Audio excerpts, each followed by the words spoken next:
Welcome to Life Sutras, where we have empowering conversations with thought leaders that will inspire you to be a healthier and happier version of yourself. We will explore science, the subconscious, as well as the spiritual. Good health equals harmony between many dimensions of mind, body, environment, and the unknown. Hi, I'm Aanchal Bhatia, author of Your Doctor is Not God and How to Be the CEO of Your Health. I believe that health is by choice, not by chance.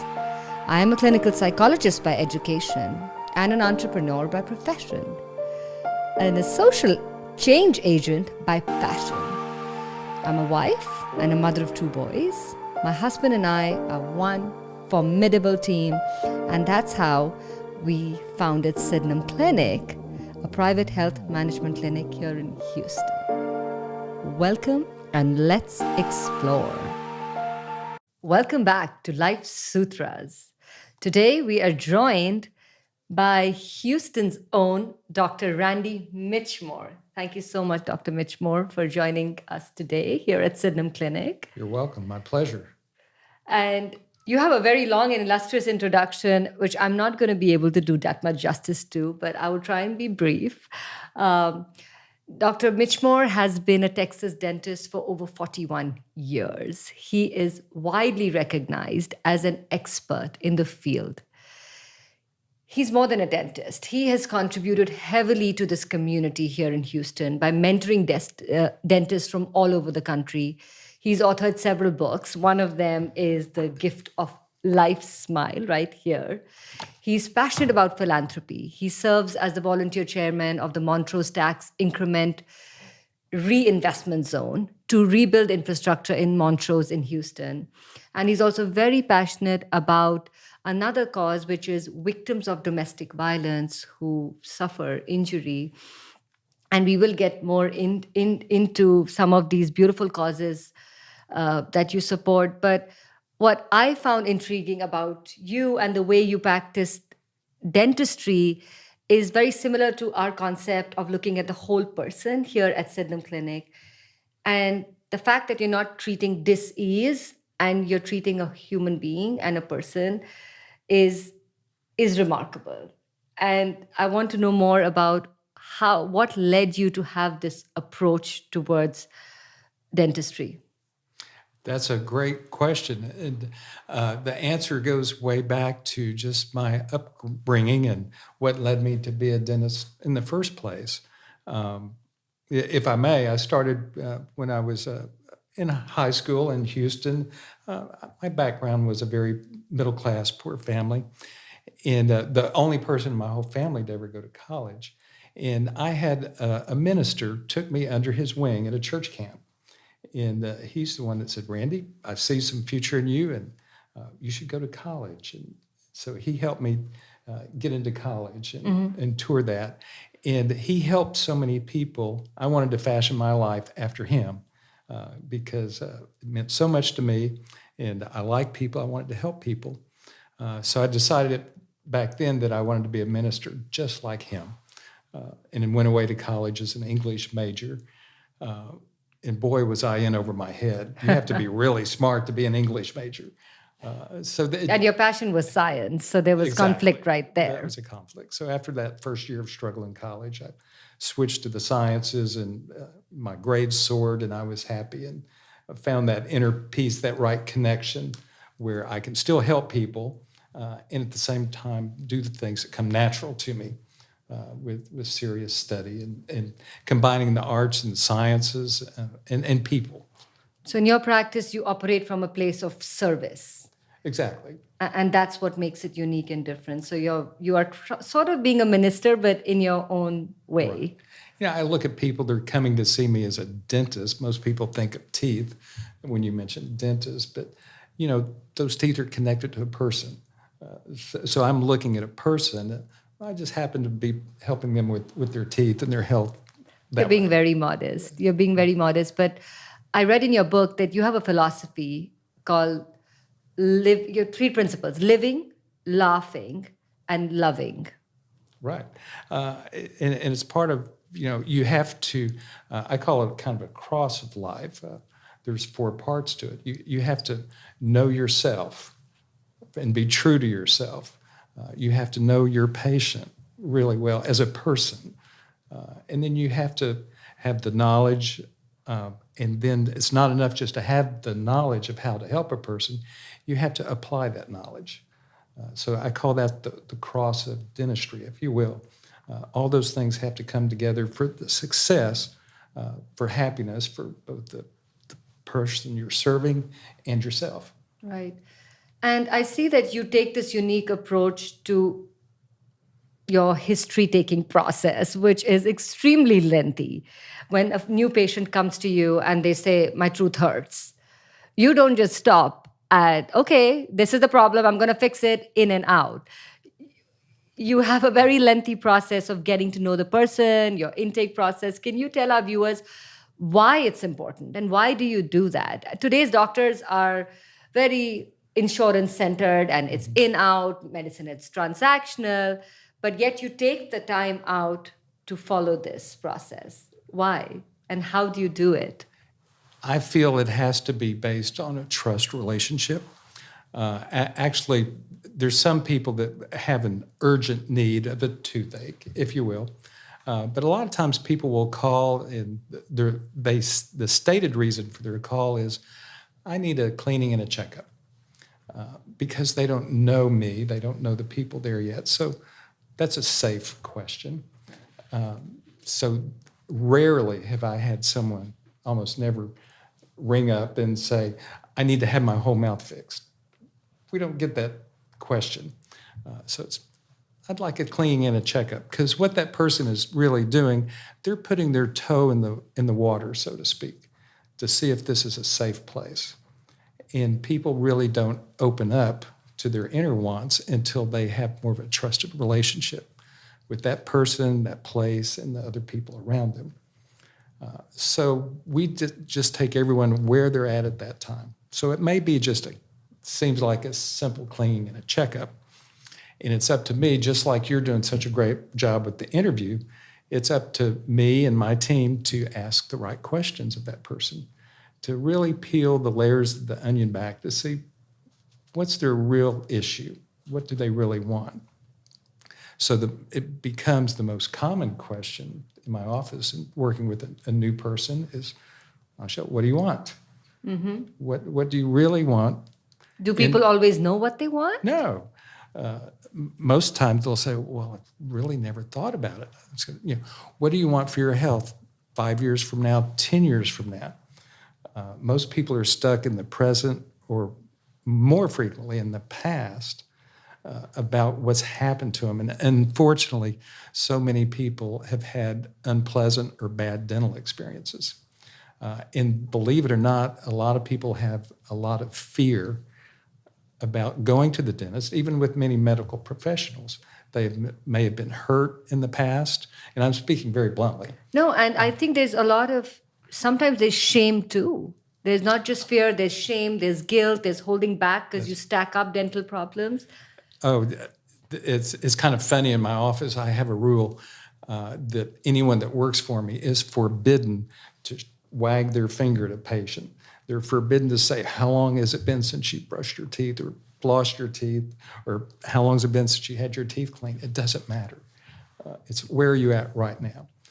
But the medical dental community is kind of in that doctor-patient relationship where I know best, you're the patient, you sit down, shut up, and I'll tell you what you need. So we break that down completely. Yes. I do not want this doctor knows all, the patient knows nothing relationship. I want it more peer-to-peer. I want to be your consultant on discovering what you want for your long-term health, your whole body health, and the dental health is uniquely tied into that.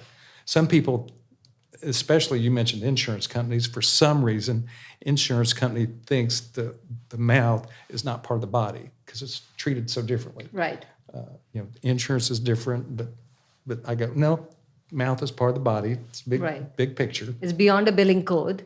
And that is very interesting also in how you view the whole body, and you don't just look at the dental issue that people come with. For you, the posture is important, inflammation is important. Could you talk about how you relate all these other aspects of health? Obstructive sleep apnea is something you'd look at, oral cancer is something you'd look at. So what is this holistic approach you take to oral health, and why is it important? Because many times we don't realize the role of prevention and oral health, and we don't realize it has a bigger impact on other organs in our body. So it's very important. Can you shed some light on this, please? Sure. Well, I feel the smile is a window to a person's soul. And looking in the mouth is also a window to what's going on inside the body. You know, we can see inside the mouth. You need a GI scope to really see down in the gut. But if I'm astute and I'm paying attention, there are signs in the mouth of what's going on in the rest of the body. If I see a lot of inflammation in the mouth, if I see dark circles under the eye, if I see a big fat neck, there's clues going on. Especially, you mentioned the word inflammation, and that is such a big part of the whole disease process. In many diseases, is many times rooted in the inflammatory response. So the inflammatory response has those 5 cardinal signs that we can look for. Is there swelling? Is there redness? Is there bleeding? Is there pain? Those are all signs of inflammation. And if it's going on in the mouth, you can bet that it's going on especially the blood vessels in the entire body. I know here you're very astute at looking at C-reactive proteins as a marker of inflammation. So we can visibly see inflammation in the mouth, particularly in the gum tissue. And we go, something's not right. You know, it's showing up here. It's also going to be showing up other places. And the converse is true. If someone's got a disease, their mouth is going to be slower to heal. And it works if someone's got gum disease, and particularly I'm talking about gum disease issues here, it will upset their hormone balance. It will upset their C-reactive protein. It will trigger the inflammatory response in the blood vessels and in the organs. That's where it gets so important with heart disease, blood vessels. In the brain, that's such a huge organ that's not totally understood, but it's filled with blood vessels. It's very true. So if there's inflammation going on in the blood vessels in the brain, we get concerned about dementia and Alzheimer's, those connections. It's not just a separate body part. It's really part of the whole body. Right. And if we can talk a little bit more about gum disease in particular, because you have this program, Gums of Steel, is it? That's the whole idea. You know, so many adults, especially my age, we were raised, and I'll tell you, I had a lot of cavities when I was a kid. I was a fat little boy, and I loved caramel candies. So I had a mouthful of dental work at a very young age. So going to the dentist, everyone was always concerned, do I have any cavities? And that's true there's a lot of truth to that old saying of the cavity-prone years. People tend, if they're going to have cavities, it's usually in their early formative years. Once a person becomes adult, and now we have so many better hygienes, products. There's topical fluorides to help harden teeth. Cavity is not the raging disease that it once was. As adults, the focus really shifts. For the reason going to the dentist is gum health. And I'll divide it even further. Please. In my experience over these years, I find people come in 2 camps in terms of what's going on in their mouth. There's people that have never had a cavity their entire life. Right. And they honestly don't feel the need to go to the dentist very often. Yeah. Nothing hurts. I don't see any cavities. Why go to the dentist? Those people that never have cavities, I usually see them when they're middle-aged, and all of a sudden, their gums are bleeding, something's feeling uncomfortable. people never have cavities. Those are the people that I see having a lot of issues with gum disease as an adult. On the other hand, people that had lots of cavities as a kid typically don't have the issues with gum disease so much. But it's really a paradigm shift in the thinking of why a person is going to the dentist. As a middle-aged adult and older, the focus is really shifting, not so much cavities, but keeping the gums healthy. That's the foundation. Right. And that's where it really relates to the rest of the body. Yeah, I'm not saying people don't get cavities. Yes. That's But the still focus right has shifted because... for adults.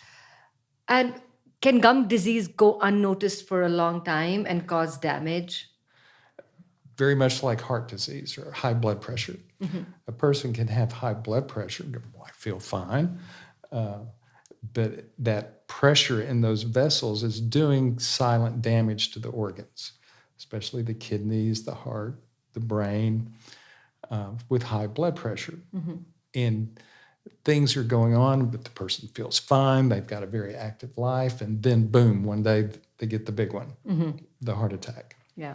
Very common. So gum disease is that way. It's a silent killer of mouths, if you will, because it creeps up slowly. It's over the years. A person gets sick and they can have a major episode because the immune system is weakened. And that's when it really blows up for people.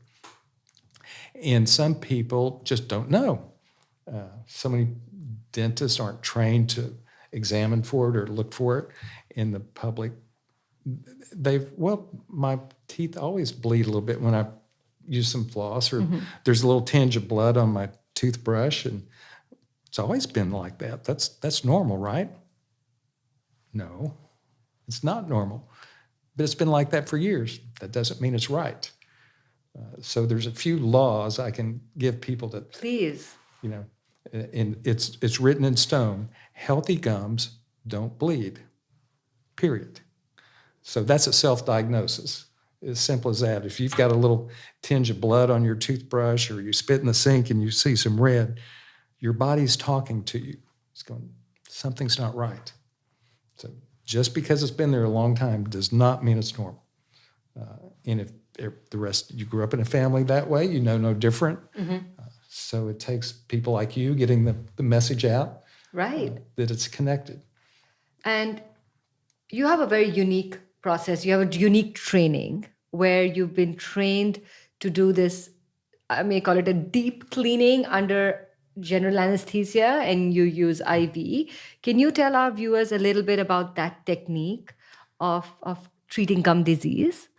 Sure. Well, let me talk about the sedation aspect that you mentioned.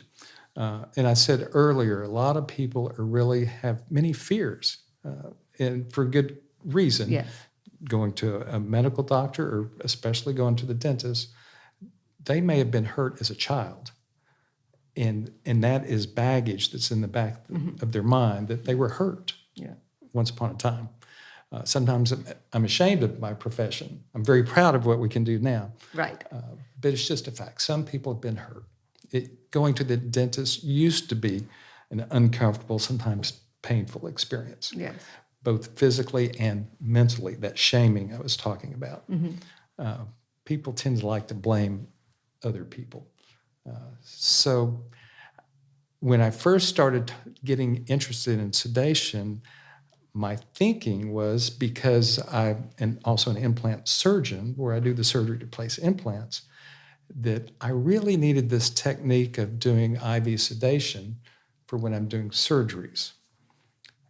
So I am one of the few dentists in Texas that's licensed and trained and certified to do IV sedation, which is very profound, and it makes it very safe because we monitor all the vital signs so carefully. And we can do the sedation drugs in such small increments. It makes it much safer than trying to load someone up on sleeping pills or sedation pills. So back to my story, that was my initial thought, that I was going to be using IV sedation for doing implant surgeries. Well, lo and behold, I actually use it more for people having routine dental care. Maybe they need a lot of work, They got busy with their career. They got busy with their family. They neglect themselves.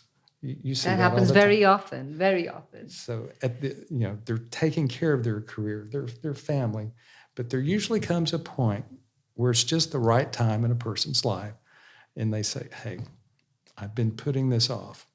Maybe I'm thinking about retirement. I don't want to have dental problems when I'm getting older in years. I don't want to have dental problems in retirement. Now's the time." So with years of neglect, we may see teeth that have been broken down. They may have gum disease. They may have a lot of things. I call it deferred maintenance. Yes. That's just been put off. And so they finally say, it's time.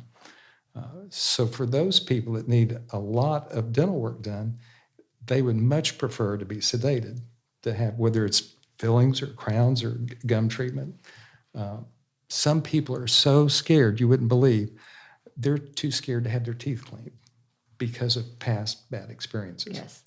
For some reason, I think I've got a reputation. I tend to attract people that have these With fears. phobias? Yes, yes. So, and a lot of times I find that if you can, if there's a fear a person has, if you just shine a light on it and take away a lot of the unknowns, the fear goes away. And I also had this experience with, medical offices, dental office. We tend to attract caregivers as employees, Yes. as team members. So the typical training a team member will has, Aanchal, you may say, I hate dentists. I've heard that a lot. I hate dentists. I hate going to the dentist. And the typical caregiver will go, "Oh, don't you worry, honey. There's no reason for you to worry. We're going to take care of you. It's not hurt." What that you're actually doing, you're denying that person of having their real feelings. Absolutely. So the unsaid messages, now I know better. You're trivializing it. You're trivializing by saying, "Oh, you don't worry." And I go just the opposite. I say, "Tell me more about that. I'm sorry you're scared. What made you scared? Tell me. I'm very sensitive to that. I don't want that to ever happen to you again. My goal is for you to have the very best dental experience possible." And those people melt. We'll get tears and tissues, because no one has ever just said it's okay to be scared. Right. Just acknowledging it and accepting it is huge. And very often, physicians don't have the luxury of time and infrastructure to support these kind of hard conversations. And maybe this sensitivity is also coming through in your other work that you do on the philanthropy side. Can you talk about that? Because we may have listeners who are victims of domestic violence. I don't know enough about the subject, and I'm deeply moved to know about your work in this field. Oh, thank you for asking. You said a key thing that you really don't know much about it. In this country, and it's true all over the world as well. In this country, I call it America's dirty secret, because the people that have been abused, male or female, typically it's women, the statistics are 1 in 4 women will be abused at some point in their lifetime. That's how widespread it is. And it crosses all socioeconomic levels. And a lot of it is a learned behavior of how the perpetrator grew up. If they had domestic violence, they grew up with it. They tend to, just like they think it's normal for blood on your toothbrush, they think that's a normal way of life. So it's very widespread. And there's a cycle of domestic violence. There's usually some incidents of violence, and then there's a honeymoon period where, "I'm so sorry I did that to you. I will never do that again.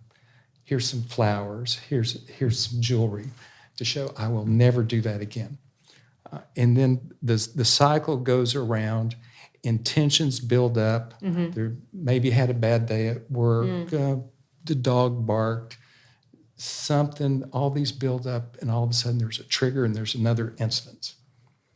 And through that, the victim is embarrassed Yes. because it's not just physical. Domestic violence can happen as physical violence. That's what we think of most often. Yes. Domestic violence also includes mental abuse. The spouse will mentally beat down that person so much, and it gets intertwined, that somehow they feel they deserve it. And because they feel they deserve it, they get embarrassed, and they don't want to talk about it. Even to their closest allies and friends, they'll keep it a secret because they feel they deserve it, and they're embarrassed. And and their friends really don't want to hear about it, Right. because they don't know what to say. Yeah. So it's a very, like you mentioned, a very uncomfortable topic to talk about until something happens that's so tragic, they break away. They break the pattern, or they walk away, or they They walk speak away. up. Right. So do you treat patients, or can you tell, like in your practice, like you see victims coming through, and do you have these conversations with them? Or? Yeah, I've been a long-term member of the American Academy of Cosmetic Dentistry. And as a charity, we've developed a foundation to go nationwide, now international, to support survivors of domestic violence. So we created a network of volunteer dentists, volunteer laboratories, and volunteer suppliers to take these victims that have somehow had their mouth damaged by abuse, and we will fix their mouth and give them a smile back for free.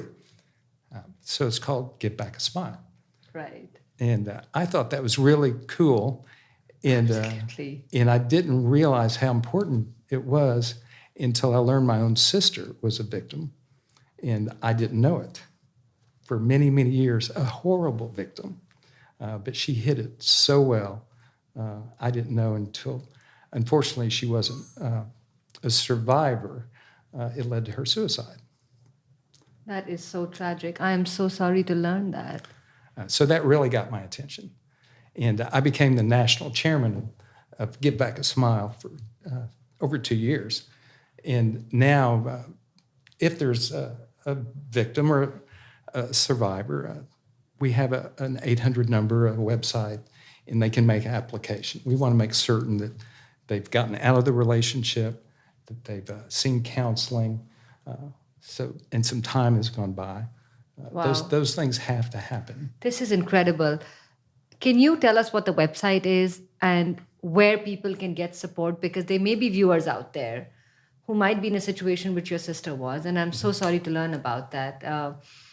It must be very painful to find out later.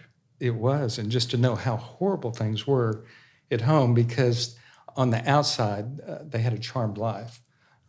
A beautiful woman, a beautiful man, 3 beautiful children, beautiful house, and all the trappings on the outside that you thought things were fine. But behind closed doors, you really don't know what's going on. I wish things could have been different, and I wish she had reached out for help. But for those of our listeners who want to reach out for help, where can they get support? Is there a website? It's real easy. Give Back a Smile. Give Back a Smile.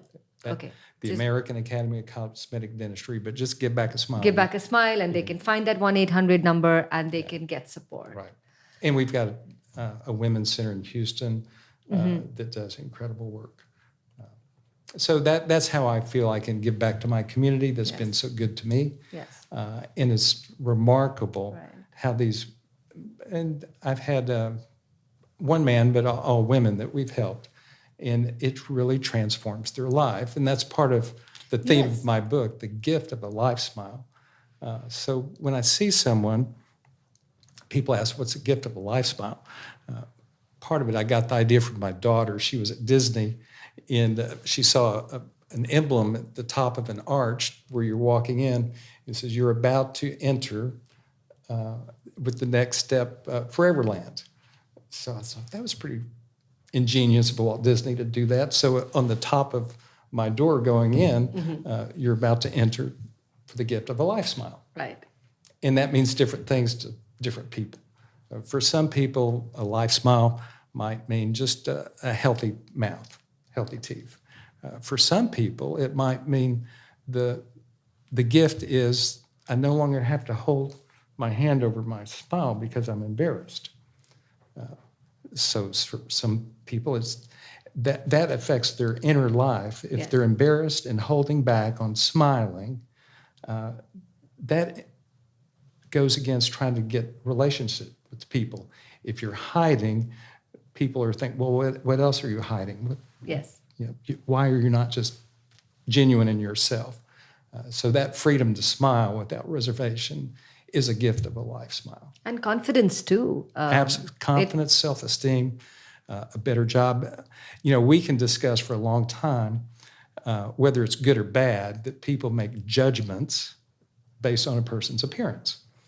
It doesn't have anything to do with your IQ or your caring level, what your teeth look like. Yeah. But unfortunately, people do make those judgments. They think if your teeth are disheveled and yellow or broken or doesn't look right, even in professional advancements, that's considered in this country and all over the world now, that's just good grooming. It is. And especially in America. I've seen, we live in India. My kids have studied in Europe, in London. There's a cultural difference in the importance Americans place to aesthetic dentistry. Why is it so important for Americans? And have you noticed it too with your international patients that there is this cultural difference? It's a joke in the industry somewhat. In America, people tend to want the teeth whiter. If you look at CNN or some of these TV shows and you need sunglasses, these teeth are so artificially white. And it's a personal choice. Right. Some people come to me and say, I want to have a nice smile and I don't want anyone to know I've had anything done. I want it to be very nice, very natural, and fool the eyes something's been done. I love that. Some people come in, on the other hand, and say, I don't care who knows, I'm going to pay for this, and I want them as white as you can make them. So I call that American Standard white, like a porcelain toilet. But that's a personal choice. And where cosmetic dentistry got its root, there was a TV show named Extreme Makeover. The iteration we see today is they're doing real estate houses makeover. Yes. That really started as Extreme Makeover for people. So this program would take people, ordinary people, and they had a team of professionals, much like you do here. They had a plastic surgeon. They had someone do hair and makeup. They had someone do their dress. They had physical trainers for their body. And they had a dentist, a friend of mine, Bill Dorfman in Hollywood. And frequently they would do this whole body makeover. Just incredible difference in a few months' time from beginning to end. Frequently what made the biggest difference in that person was the dental work. And that's where cosmetic dentistry just blossomed from all the publicity from that TV show, because even today people don't know what's possible for cosmetic dentistry. And if you can't tell, I get excited about that. Yeah. Because that changes people's lives. So that really spread like wildfire, drawing attention to how important the appearance and really what can be done, what's possible with today's technology. And I agree. I think we're too quick to judge that it's superficial, it's only aesthetic, but it is deeper than that. And I think we need to recognize that fact that a beautiful smile has deeper connotations on how we live our life, on our happiness levels, on how fulfilled we are. Before we end, I want to ask you an important aspect of dental care and prevention, which is longevity and taking care of your teeth. Could you shed some light? Because at Sydenham Clinic, we're all about helping people live longer, healthier, happy lives. And oral care is a big aspect. And it is an important aspect, which very often we don't realize. And we don't know enough about it. So could you shed some light? Absolutely. I call it, I have to walk the talk. If I'm going to be talking with people that come to me about their teeth, about their oral care, about their health, I'd better have it right myself. I think that's like going to see a physician that's obese and smokes and drinks and is in poor health. I mean, what kind of advice am I going to get from that person? So I feel I have to walk the talk myself. All the people that work for me have to walk the talk, drink the Kool-Aid, if you will, how important it is. And I know for a fact, I've seen people that have gum disease and it causes their pre-diabetic condition to take an uptick. Maybe they're taking medication for diabetes. Get the infection cleaned out of their mouth and all of a sudden they don't need the medication. It's that important because it drains the body to be fighting infection. The body has the body has to marshal resources to fight an infection, and it stresses the body in other areas. So get the infection cleaned up here, and now the body can run and go do things. You know, health is one of those things you don't appreciate so much until all of a sudden you might be in poor health. Then you realize how important healthy is. Yes. It's hard to appreciate happiness unless you've had some pain. Mm-hmm. I feel strongly in that. So the teeth, the appearance, you may not appreciate what other people are going through. It might seem trite or minor to you if your teeth are in nice condition. You go, well, that's just a little problem. Don't worry. One of my favorite stories is one of my survivors of domestic violence. She just had a little chip on her front tooth. And it wasn't a big makeover for her. Mm-hmm. To restore that, we just whitened her teeth. We cleaned up her gums and restored just that little chip. And that someone else might find totally insignificant. But she said, you don't know how this has changed my life. I have a 12-year-old son that has never seen me without this chip. And that lets me close the chapter on that book of that part of my life. And she just blossomed as a person just from fixing that one little chip. So coming back to longevity, you're saying that if you're able to control chronic disease, which might be causing some of the dental issues, we can actually prolong life, and curing one cures the other, and helping make those lifestyle changes impacts gum disease and vice versa. So there is this like relationship between chronic disease and dental disease. Absolutely. You know, I'm in better health than my parents were at this age. I'm in far better health than my grandparents were at this age.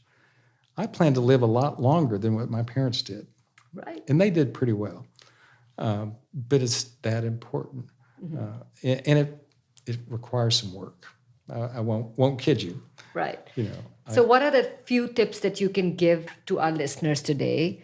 What is that work? What does that work look like? I know they might have heard it again and again, but it is important. So what are your few rules that people should incorporate in their lives? Stop brushing your teeth. And brush, I wish. and brush your gums. Oh. Most people, I frequently get this question, what kind of toothpaste should I buy? What kind of toothbrush should I buy? And I go, doesn't matter. What kind of toothpaste? Really? It's like asking someone that wants to learn to play golf or tennis, what kind of racket should I buy? What kind of golf clubs? Or skiing, what kind of skis? It doesn't matter as much as how you do it. The toothbrush doesn't matter as much as being coached and actually shown. I had to be shown of how to use the toothbrush to get under the gums. Much like a person goes and gets a personal trainer at the gym or a coach. The coach doesn't do the exercise for you. What the coach spends most of his or her time doing is coaching you on your form. So it's our job. So if you're open to some coaching on as simple as how to use a toothbrush, I can make you 10 times more effective in the same amount of time. Oh, really? I'm interested. I'm not going to ask you to spend longer, but if we can change the form, it makes all the difference in the world. Sodas are still evil, and it's not because of the sugar. It's because of the high acid content. I mentioned cavities are not such a problem. Gum disease is. And the real cancer of teeth, if you will, is teeth that are wearing down. And a lot of that comes from misalignment of bite, but a large portion comes from a lot of the acidic drinks that we have. A diet soda, Diet Coke, Diet Pepsi will still harm the teeth because of the acid. That's what makes the carbonic acid. If you read the ingredients, the citric acid. If you put a dipstick to check the pH in a soda, it's about like battery acid. And you see people going around, and many sports drinks are that way too. The pH is extremely low, and a constant bath of that on the teeth actually erodes tooth enamel. So we're seeing people with teeth wearing down, eroding, not from decay, but from acid in things we're consuming.